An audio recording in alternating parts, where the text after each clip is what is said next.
Another question I will often get asked is, why are my nerves pinched if they might have nerve-related symptoms and nerve pinching? And there are lots of things that can cause nerve pinching. The most common thing that I see in my practice as a spine surgeon is I frequently see degenerative conditions, or essentially versions of arthritis that are pinching on the nerve. So patients will ask me, well, is it the disc or is it a bone spur? The reality is it's tomato. It's usually a combination of everything in the spine that's becoming arthritic and pinching on the nerve. So that can include degenerated discs. It can include bone spurs. It can include what's called hypertrophy or thickening of the ligament. It can include the facet joints. These are the little tiny joints in the spine. As they become arthritic, they get bigger. It's a combination more often than not of all of those things. And that is the most common thing I see. Now, there are also other things that can cause nerve-related symptoms. They tend to sometimes be on the arthritic spectrum, let's say.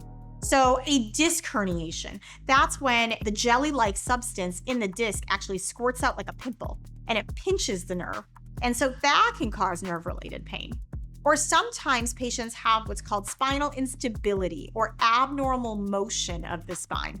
That abnormal motion can be extremely irritating to the nerves and put pressure on the nerves. That also is on the arthritic spectrum. There are also other conditions that can cause nerve-related pinching. These are conditions that I tend not to see so much in my office, but we might see if a patient presents to the emergency department. So, for example, if someone has an infection in their spine, or if they have a tumor in their spine, those are separate entities that can actually put pressure on the nerves and cause nerve-related pain.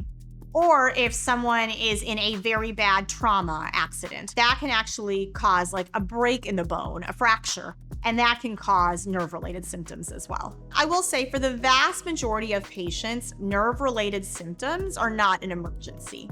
There are situations where it can be an emergency, and these are situations that are called red flag signs. So if you have fevers, if you have weight loss, if you have any weakness or bowel or bladder difficulties, those require urgent evaluation. Now, if you have pain without any of those symptoms, in those situations, I tell patients, let pain be your guide. You are the ultimate decision maker in terms of dictating your treatment. And so when those symptoms become bothersome enough that you want to seek treatment, that is the right time to go see a spine care provider.